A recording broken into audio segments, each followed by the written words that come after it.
Hello and welcome to Jesus for Asia Now. I'm Natalie Wood and my husband John is here with me today and we are going together to India. Hello, love. Hi, darling. How are you? I'm looking forward to India. Yes. I miss India. Yes. You haven't been there for quite a while. Right.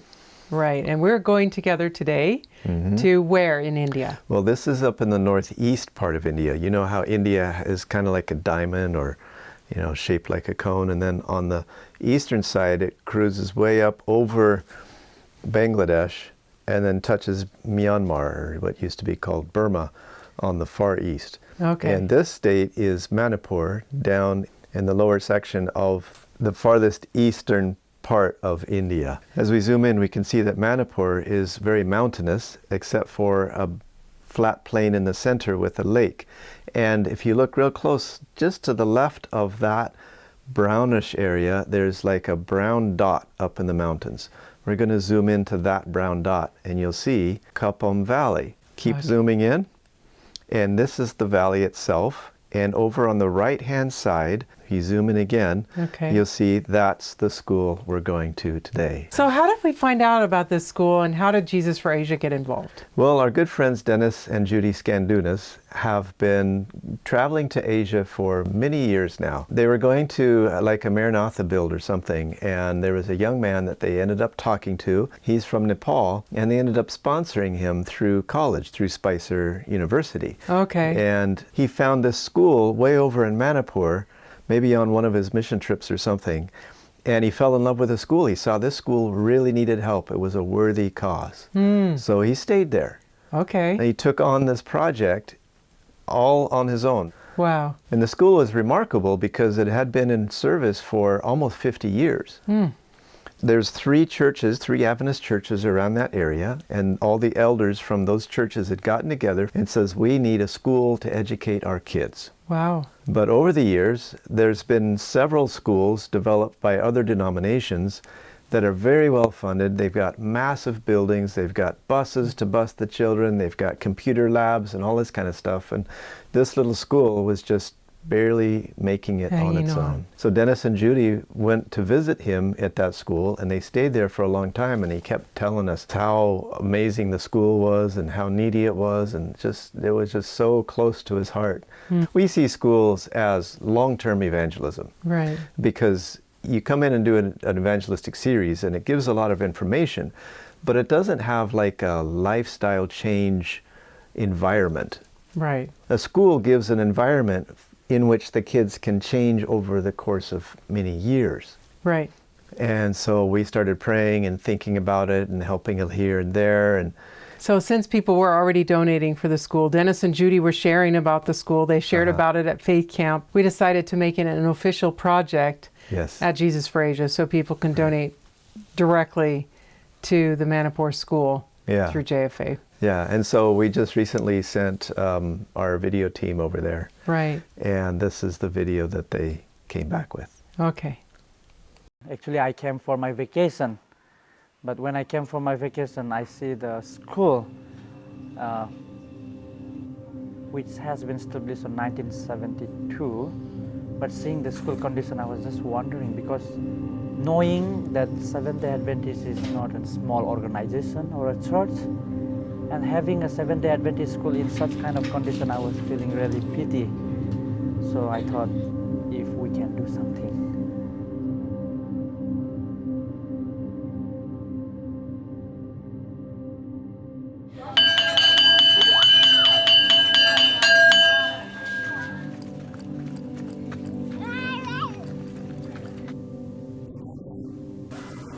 In 1972, the Adventist people of Taulingpung and Duithanjang got together and decided that they will set up the Adventist school.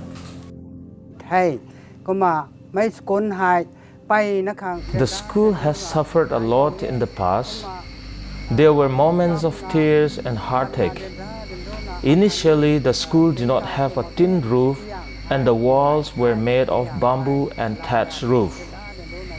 We collected the materials for the building from a far distance in the mountain.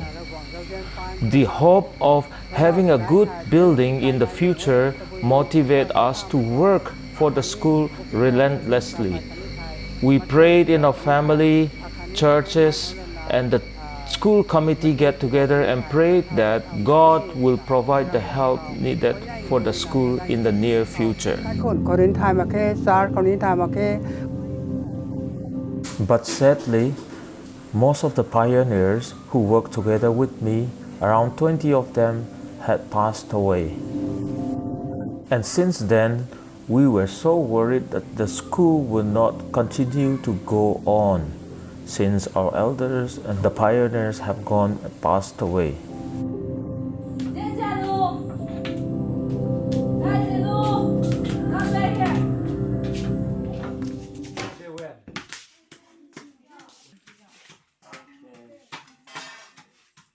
That one is for student.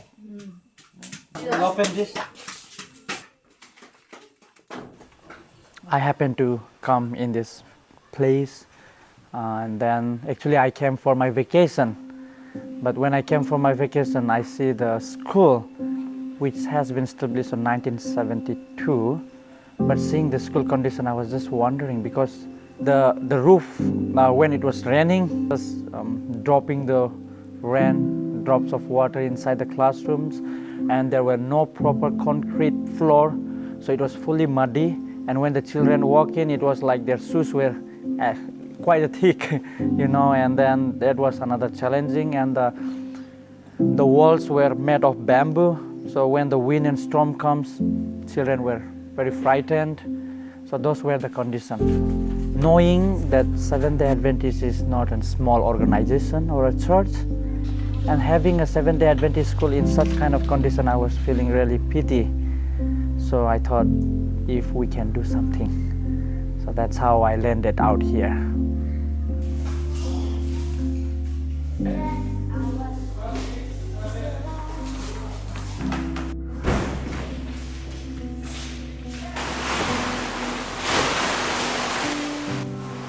I know what is this for? Huh? What is this for? For dividing the class.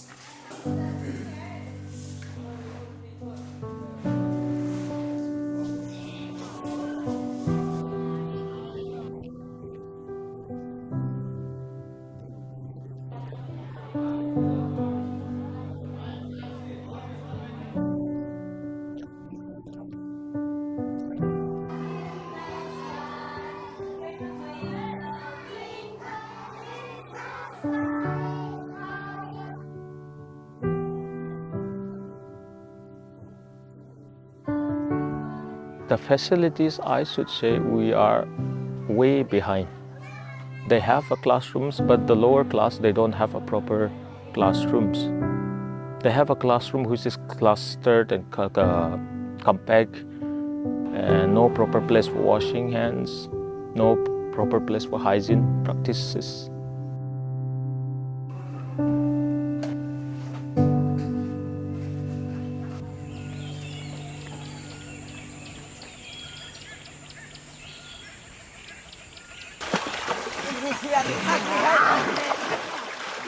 I live in Numba, and the place is from here. It's about 47 kilometers from here. Around 1.5 hours. The roads and the hilly place, the road is not good, so it takes time. You know, when I first came, it was hard, and I was sleeping on 3-step bed. And when it was hot, it was very hard to manage. You know, one bed, both of us sleep together. You know, after the request of parents, we even put in one bed 2 students. So it was like 80 students, like 40. But some of the parents start complaining because it was a COVID time.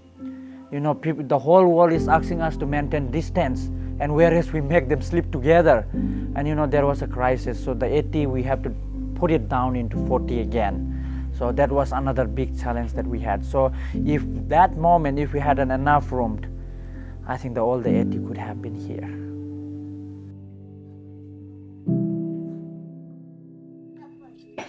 And staff rooms, we don't have a proper drinking water.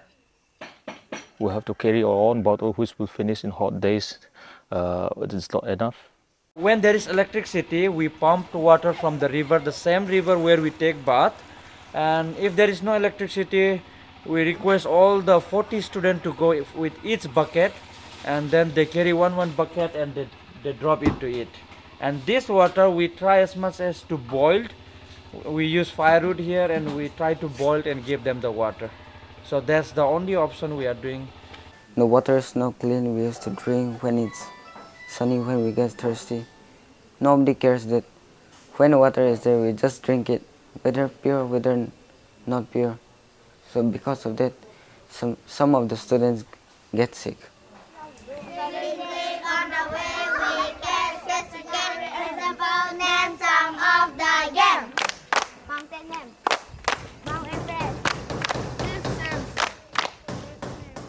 We don't have a place to keep our things.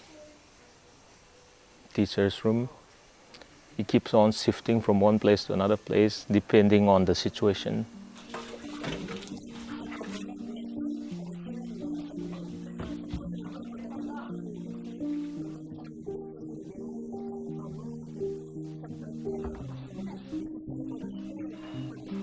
The lower class will have to use the same bench for the dining room for the hostelers, and then they have to bring back, wipe it off with clothes, and use the same dining table for the classrooms.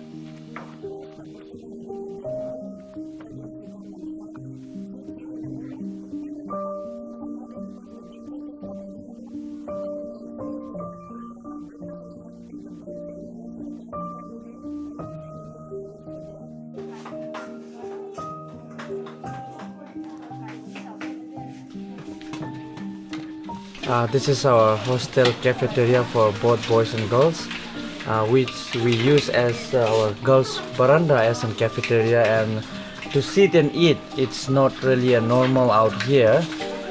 But since we don't have any benches or table for them to eat, so we are making them to eat this way. We just go mostly dal and then with some green leaves. Since we can't afford much best food, so that's the simplest food we could give them.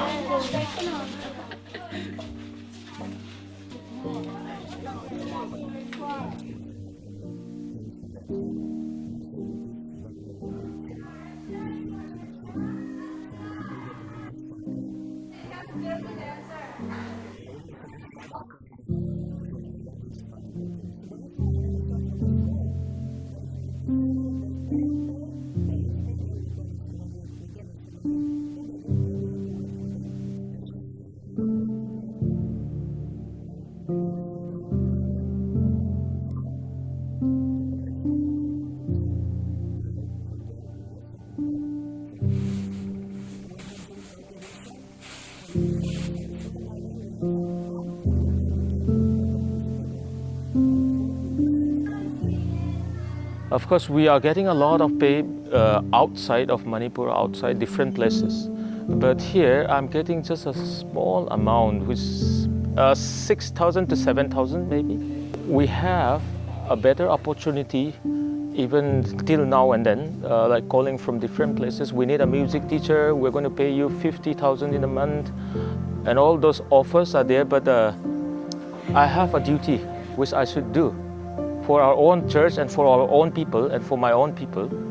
So I said no to those offers, and then I'm here like, for whatever amount. Teachers are sacrificing only with $50 to $100 a month, and knowing that our school has a very less income and the teachers are not getting their salary on time. So you know, there comes a time we find very hard for our parents to convince them to pay their dues or their fees every month. And then when the teachers, you know, come and tell, because they come and ask, sir, we have no option than to ask the money from you. But again, I have no resource, no income for the school. So like, you know, all those challenges were there. If we have to compare it in terms of money and in terms of value, I would say it is very, very hard to keep ourselves motivated for this small amount of money that we have to sacrifice to the whole day, the whole month, the whole year. But knowing that this is the only school and this is the first school from this whole area, Kopum area. And knowing that it is an Adventist school, and I'm an Adventist, so I want this school to keep on going. So with whatever I can, I want this school to keep on going. I came to know this is the best school, which we can learn a good thing, discipline, whatever we need. This is a place which we can get. When I see that the children smile when they come in and walk in, and then knowing if I stopped, where these children will go. And this is the only Adventist school. And me becoming an Adventist through school. And if I have to give up or if I have to stop seeing those children again, I should never do that, because those children will lost. They will lost.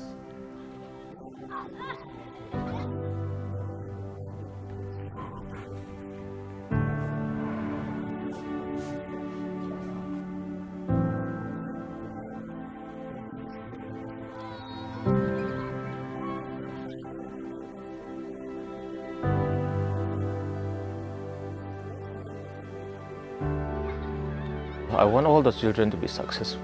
I don't want any of them to be left behind. They should find a value or a place in the society. So we try as much as possible from whatever we learn and whatever we know, we want the kids to learn. I am getting old and my years are increasing day by day. I do not know when I will die, but it is in God's hand. And my last hope and wish is that before I die, I want to see the completion of this school with all my grandchildren and great-grandchildren happily attending their new school. This is my final wish.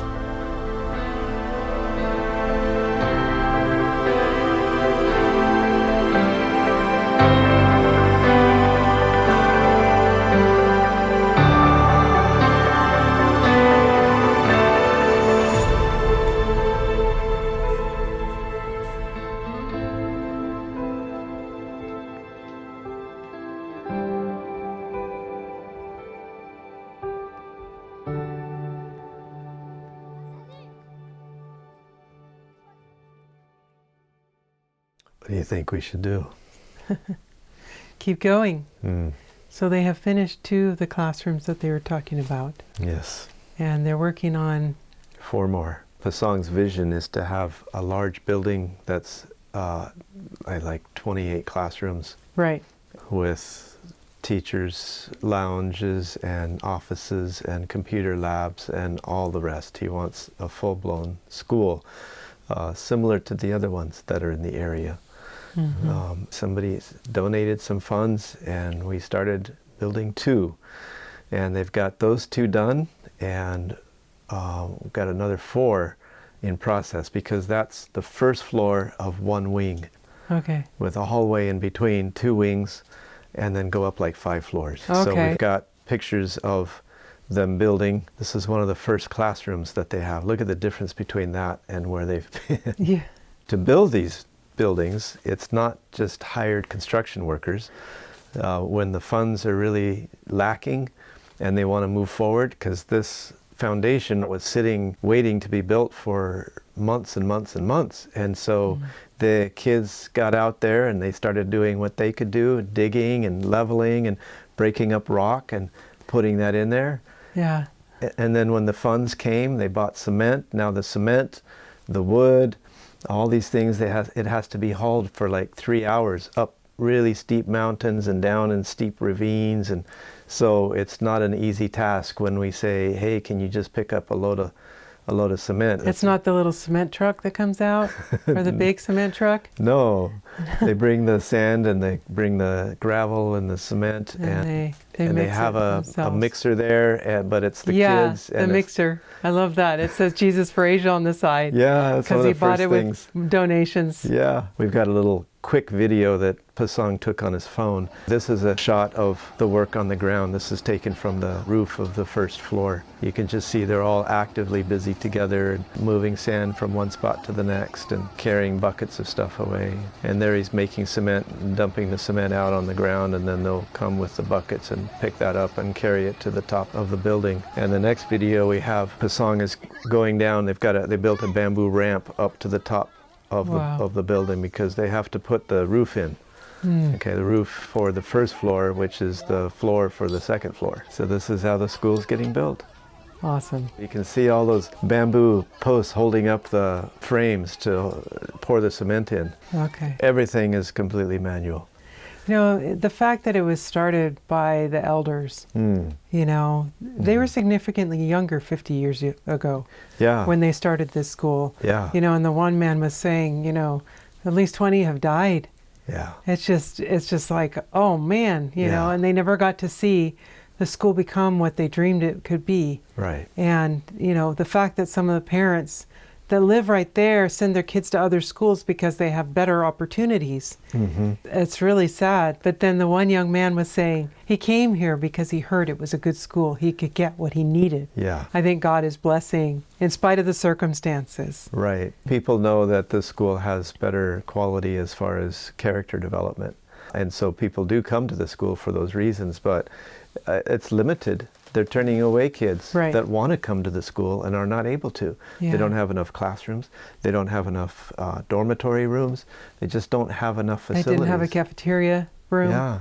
Now, I wanted to explain, because he didn't explain it very much in the video, but in that area, it is extremely improper for them to eat sitting on the floor. In many other areas, that's not the case. Fine. But in that area, it's extremely not right for them to be sitting on the floor and eating. Yes. And this is one of the reasons that they have such urgency that this school needs to be better, and it needs to be better now, because these kids, you know, they're not being treated properly by the school according to the beliefs of their parents and grandparents. Correct. And so when we add these classrooms in, then that takes the weight off of those rooms that can then be converted into dining room and all the other things that is needed. Also dormitory rooms that more kids can come and be a part of the school. Right. They believe very strongly, and they've seen that if they have a good school, then the parents will pay. Right. And then the teachers will be able to be paid more. Right. So there's so much heart there. Yes. I mean, you see that in all of them. They're sacrificing. Oh, yeah. You know, even from the little that they do get, they're sacrificing to buy materials for the kids to learn with. Materials like books, pens, paper, those basic, you know, textbooks and things like that you just take for granted. You have to have for a school. You have to have, yeah. Now he has a vision for growing this school. Right. And also like a bus that he can go and pick up kids. Now these kids walk like 1 to 2 to 3 to 4 or 5 kilometers away. And when it's raining, they get there, they're all muddy and wet and cold. Right. They just recently did an evangelistic series where the whole school went out about 3 hours drive to another village. Oh, wonderful. And the town said, please come back anytime, we'd love to have you back. So beyond the growth of the school, beyond what the school will be doing, you know, physically as far as facilities, the fact that it will be there and it will be raising young people and teaching them to do outreach. Yes. And I think we're going to get some Bible workers out of this. Oh, absolutely. Some really good ones. Yeah, we do have a few Bible workers now in Manipur. Yes. Now what's unique about this project is that there's already something there. Right. There's a state right next to Manipur called Tripura, Right. in which there is no school. But there is a young man, just like Brother Pasang. There's a young man named Gabriel. Okay. We've been in connection with him through a good friend of yours that you knew when you were a child. Yep. In Texas. One of my mom's good friends. Yeah. In Nebraska. And so his dream is to see a boarding academy set up in his state. Wow. It'll be the first one. And there's such poverty there. So much ignorance. You know, very low education, and there's a lot of refugees coming in from other states. And so his desire, so he's found land, and he's ready to purchase the land, and it's just a matter of starting it, but there's nothing to show. You know, we don't have anything to show on video about this project. It's just an idea. Right. sight unseen. It's like a step of faith. Yeah. You know, we've been working with him for over a year trying to find the land. They've got totally different measurement of property size. Right. We have acres. In other countries, they have hectares. In Thailand, we've learned about the Rye. rye. Uh-huh. Yeah, in South India, they have cents, which is like Right. 1 cent is 1/100th of 1 acre. Right. And then here they have a totally different measurement that we had to figure out what that was. Right, and you can't remember the name of it. Oh. So there's a lot of confusion, and it takes time to figure out what that is, but they are Right. ready to move forward on a piece of land that's going to provide them a foothold in that state, and it's going to provide them the basis of the work for the future. Right. You know, schooling is so important Right. in the establishment of the church in new areas. And one great thing with both of these young men is they're working with the conference leadership. Yes. We're sending funds through the conference in that area Yep. of the church. And so it's really great that they're working with them. They're in Tripura, they're helping him look for land. Right. You know, giving advice, looking for people that can give good advice for the area that they're in. Correct. All these kinds of things. And it's wonderful Yes. that these young men are helping with the church, Yes. you know, working together so closely with the church. Absolutely. And when we buy that property, it'll be in the name of the church. Right. It won't be in the name of an individual. Right. It'll be held by the church. So it's something that I think needs to be done. Right. Yeah, for Right. the gospel's sake and for the growth of the kingdom and for the future. You know, a lot of people say, well, why are we building schools? We're so close to the end of time. But what if that school reaches one more before the end of time? Is it worth it? Yeah, for one soul. And Lord Exactly. willing, there will be a lot more than one. Yeah, and the thing is that, you know, I believe Jesus is coming very soon. We Yeah. don't have much time at all, but we don't know when that is. We Right. honestly don't know when that is. And so we have to keep building these schools, building churches, building, you know, sponsoring Bible workers until we can't do it anymore. Right. And we can still do it. Right. So let's do it now. And, you know, even if it's a couple years, there's going to be some baptisms, there's going to be some hearts turned to Christ, there's going to be some kids that know about Jesus that didn't know before. Right. And that's worth it. The witness and the testimony. Yeah. Yes, absolutely. So that's exciting. Yep. Yeah, so pray for Tripura Yeah. And Manipur. and Manipur. If you would like to support either of these schools in Manipur or Tripura in India, please contact us at Jesus for Asia, P.O. Box 1221, Collegedale, Tennessee 37315. Call us at 423-413-7321 or visit our website at jesusforasia.org.